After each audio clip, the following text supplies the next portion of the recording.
myself Akshaya. Today I'm going to take the seminar on the topic of looping or iterative statements. Hope you all know about this topic. Yes, sir. Already உங்களுக்கு இந்த topic தெரிஞ்சிருக்கும்ல. உங்களோட major என்ன? English. நீங்க BA English படிக்கிறீங்க. சரி, அப்ப அவங்களுக்கு புரியுங்க இங்கிலீஷ். சரி, இப்போ வந்து பைத்தான் படிச்சிருக்கீங்களா? நீங்க பைத்தான் படிச்சிருக்கீங்களா? படிச்சது இல்லையா? சரி, ஓகே. பைத்தான்னா என்னன்னு சொல்லி ஷார்ட்டா சொல்லிடுறேன். ஸோ பைத்தான்ங்கிறது ஒரு நார்மலா ப்ரோக்ராமிங் லாங்குவேஜ் மாதிரி தான். நீங்க C++, ஜாவா எல்லாம் படிக்கிறீங்களா அது மாதிரி. ஸோ அந்த லாங்குவேஜ் வந்து என்ன அப்படின்னு சொல்றாங்க அப்படின்னா ஒரு high level language. High level language அப்படின்னா என்னன்னா, ஸோ வந்து லாங்குவேஜ்ல 3 டைப் இருக்கு.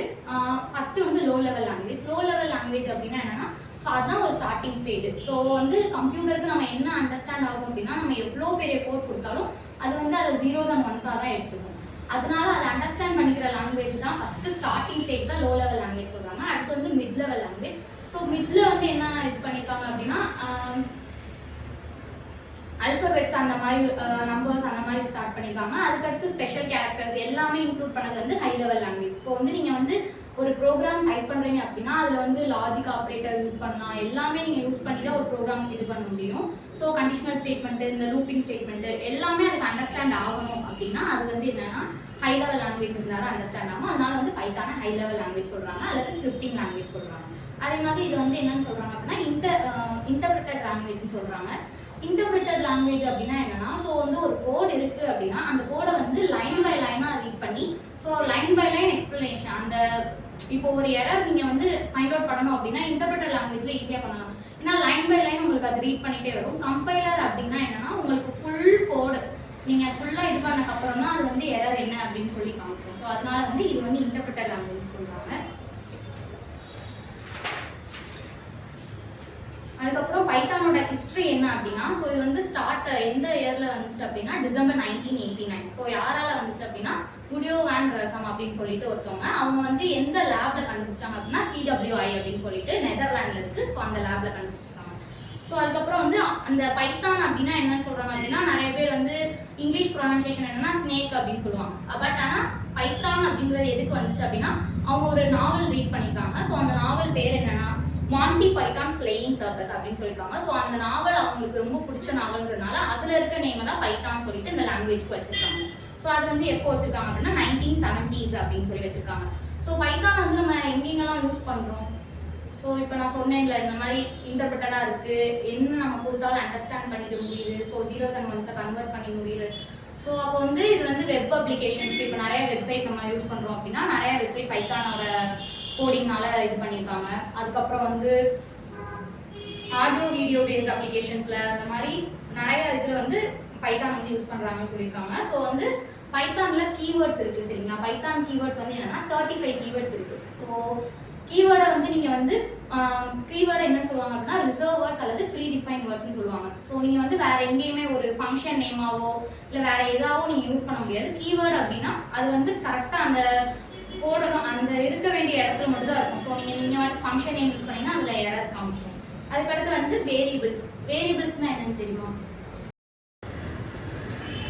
ஸோ ஃபர்ஸ்ட் வந்து லூப்பிங் ஸ்டேட்மெண்ட்ஸ்னா என்ன அப்படின்னா, இப்போ வந்து ஒரு ஒர்க் நடந்துட்டு இருக்கு. அந்த ஒர்க் வந்து இப்போ என்னோட ரொட்டீனே வச்சுக்கோங்க. ஒருத்தவங்களுக்கு ரொட்டீன் டிஃபர் ஆகும். பட் அந்த ரொட்டீன் வந்து ரெகுலரா நடக்கணும். இப்போ ரெகுலரா நடக்கணுங்கிறப்ப உங்களுக்கு வந்து அந்த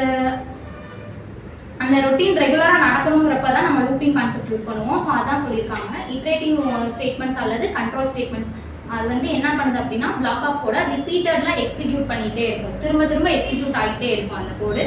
அதுக்கப்புறம் வந்து எதனால நம்ம லூப்பிங் கான்செப்ட் யூஸ் பண்றோம் அப்படின்னா, இப்போ நம்ம ஒரு ரொட்டீன் வந்து ரெகுலரா நடக்குது, அதுக்கான ப்ரோக்ராம் நம்ம எழுதுறோம் அப்படின்னா நம்மளுக்கு பெரிய ப்ரோக்ராமா போகும்.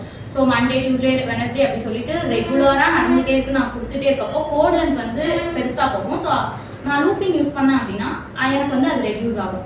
அதுக்கப்புறம் வந்து ரிப்பீட்டேஷன்ஸை அவாய்ட் பண்ணும். அதுக்கப்புறம் வந்து மல்டிபிள் டாஸ்கை பெர்ஃபார்ம் பண்ணுது. இதனால தான் நம்ம வந்து லூப் யூஸ் பண்றோம். ஸோ இதுல வந்து 2 டைப் இருக்கு பைத்தான்ல. பட் டூ வைல் லூப்ங்கிறது வந்து ஒரு லூப்போட டைப் தான். பட் அது வந்து எதுல யூஸ் பண்ணணும்னா C++, ஜாவால மட்டும் யூஸ் பண்ணுவோம். ஸோ ஃபார் லூப் அப்படின்னா என்னன்னா, இது வந்து என்னன்னு சொல்லுவாங்க அப்படின்னா இது வந்து ஒரு கவுண்டபிள் லூப்னு சொல்லுவாங்க. ஏன் இப்படி சொல்றேன் அப்படின்னா, இதுல வந்து ஒரு ரேஞ்ச் ஃபங்க்ஷன் செட் பண்ணலாம் நம்ம. ஸோ எனக்கு வந்து இந்த வேல்யூல இருந்து இந்த வேல்யூ வந்து எனக்கு வேணும் அவுட்புட்டா அப்படின்னு சொல்லிட்டு நான் ரேஞ்ச் செட் பண்ணேன்னா அது மட்டும் தான் எனக்கு அவுட்புட்டா கிடைக்கும். அந்த மாதிரி ஸோ எவ்வளோ டைம் எனக்கு எக்ஸிக்யூட் ஆகணும் அப்படிங்கிறதையும் என்னால் கண்டுபிடிக்க முடியும். அதே இது வைல் லூப் எடுத்துக்கிட்டோம் அப்படின்னா ஸோ ஐட்ரேஷன்ஸ் எத்தனை தடவை அது எக்ஸிக்யூட் ஆகுதுன்றதை நம்மளால ஃபைண்ட் பண்ண முடியாது. அந்த லூப் வந்து கரெக்டாக ட்ரூ ஆகணும், அந்த கண்டிஷன் வந்து சாட்டிஸ்ஃபை ஆகுற வரைக்கும் அந்த லூப் வந்து திருப்பி திருப்பி ரிப்பீட்டட் ஆகிட்டே இருக்கும். ஸோ அதுதான் while loop. So two while loop அப்படின்னா என்னன்னு சொல்றாங்க அப்படின்னா ஸோ இது வந்து எக்ஸிக்யூட் அட்லீஸ்ட் ஒன்ஸ், ஒரு தடவை தான் எக்ஸிக்யூட் ஆகும், தென் செக் த கண்டிஷன். ஸோ இது வந்து என்னன்னு சொல்லுவாங்க அப்படின்னா எக்ஸிட் லூப் அப்படின்னு சொல்லுவாங்க. ஸோ வைல் லூப் என்ன சொல்லுவாங்கன்னா entry check loop. So first enter ஆன உடனே வைல் லூப் வந்து செக் பண்ணிட்டு கண்டிஷன் செக் பண்ணிட்டு ட்ரூவா இருந்தாலும் உள்ள போகும். ஸோ டூ வைல் லூப் வந்து எக்ஸிட் ஆகிறப்போ தான் செக் பண்ணும். அதனால வந்து இது எக்ஸிட் லூப், இது என்ட்ரி லூப் சொல்றாங்க. அடுத்து for loop. So for loop அப்படின்னா என்னன்னா நான் இப்போ சொன்னதுதான். ஸோ என்னால் வந்து அந்த ரேஞ்ச் ஃபங்க்ஷனை ஃபைண்ட் பண்ண முடியும். அந்த ரேஞ்ச் ஃபங்க்ஷன் எத்தனை தடவை போகுது அப்படின்றது அந்த இதான் சொல்லியிருக்காங்க. நம்பர் ஆஃப் ஐட்ரேஷன் வந்து நோனா இருக்கணும், அப்பதான் நம்ம வந்து ஃபார் லூப்ஸ் யூஸ் பண்ண முடியும் அப்படின்னு சொல்லியிருக்காங்க. ஸோ இதோட சின்டெக்ஸ் அப்படின்னா என்னன்னா ஸோ ஃபார் லூப்போட சின்டெக்ஸ் வந்து ஃபார்ங்கிற கீவேர்ட் இருக்கும். ஸோ நீங்கள் நான் சொன்னேன்ல A = 5 அப்படின்னா ஏங்கிறது வேரியபிள். நீங்கள் எந்த வேரியபிள் அந்த ப்ரோக்ராமில் யூஸ் பண்ணிருக்கீங்களோ அந்த வேரியபிள் இங்கே போடணும். இன் ரேஞ்ச் ஆஃப் எந்த ரேஞ்சுக்குள்ளே எனக்கு வேணும். ஸோ இதில் வந்து 3 இருக்கும், ஸ்டார்ட், ஸ்டாப், ஸ்டெப் அப்படின்னு சொல்லி. ஸ்டார்ட் அப்படின்னா என்னன்னா எனக்கு இந்த ரேஞ்ச் இந்த வேல்யூல இருந்து வேணும் அப்படின்ற மாதிரி இருக்கும். ஸோ அந்த வேல்யூ ஸ்டார்டிங் வேல்யூ கொடுக்கும். ஸ்டாப் வேல்யூ அப்படின்னா என்னன்னா எப்பயுமே உங்களுக்கு வந்து இப்போ 10 வேணும் அப்படின்னா நீங்க ஒரு வேல்யூ அதிகமாக கொடுக்கணும், 11 கொடுக்கணும். ஏன்னா ஸ்டாப் வேல்யூ எப்படி எடுத்துக்கணும்னா ஸ்டாப் -1 n-1 அப்படிதான் எடுத்துக்கும். ஸோ அதுக்கப்புறம் வந்து ஸ்டெப் வேல்யூ அப்படின்னா என்னன்னா இன்க்ரிமெண்ட் பண்றதுக்காக. ஸோ எனக்கு வந்து இப்போ வந்து 0 to 10 இருக்கு. நான் வந்து ஸ்டெப் வேல்யூ வந்து 2 கொடுத்துட்டேன் அப்படின்னா எனக்கு 2 இன்க்ரிமெண்ட் ஆகும். 0ல இருந்து 0, அதுக்கடுத்து வந்து 2, அதுக்கடுத்து 2, அப்படியே 2 இன்க்ரிமெண்ட் ஆகிட்டே வரும். ஸோ அதான் சொல்லியிருக்காங்க. ஸ்டார்ட் வேல்யூனா ஸ்டார்டிங் வேல்யூ, என் வேல்யூ அப்படின்னா ஸ்டாப் -1 அப்படின்னு சொல்லியிருக்காங்க. ஸ்டெப் வேல்யூ அப்படின்னா இன்க்ரிமெண்ட் பர்பஸ்க்காக யூஸ் பண்ணுவோம், அது வந்து ஆப்ஷனல் தான். ஸோ அதுக்கடுத்து எக்ஸாம்பிள் கோட் வந்து ஸோ வந்து ஃபார் லூப் யூஸ் பண்ணிங்கன்னா கீவேர்டு நான் வந்து ஐன்ற வேரியபிள் எடுத்திருக்கேன். இன் ரேஞ்ச் ஆஃப் எனக்கு வந்து 1 to 6 வேணும் அப்படின்னு சொல்லியிருக்கேன். 1ல இருந்து ஸ்டார்டிங் வேல்யூ எப்பயுமே எடுத்துக்கும், ஸ்டாப் வேல்யூ மட்டும் n-1 ஆயிடும். ஸோ அப்போ 6 அப்படின்னா எனக்கு 5 வரைக்கும் அவுட்புட்ல பிரிண்ட் ஆகும். ஸோ பிரிண்ட் ஆகி கொடுத்துருக்கேன். ஸோ வேரியபிள் என்ன கொடுத்துருக்கேனோ அந்த இதை பிரிண்ட் பண்ணிட்டேன்னா அப்படியே அது என்ன அந்த லூப் வந்து 5 டைம்ஸ் இட்ரேட் ஆகி பிரிண்ட் ஆகிடும்.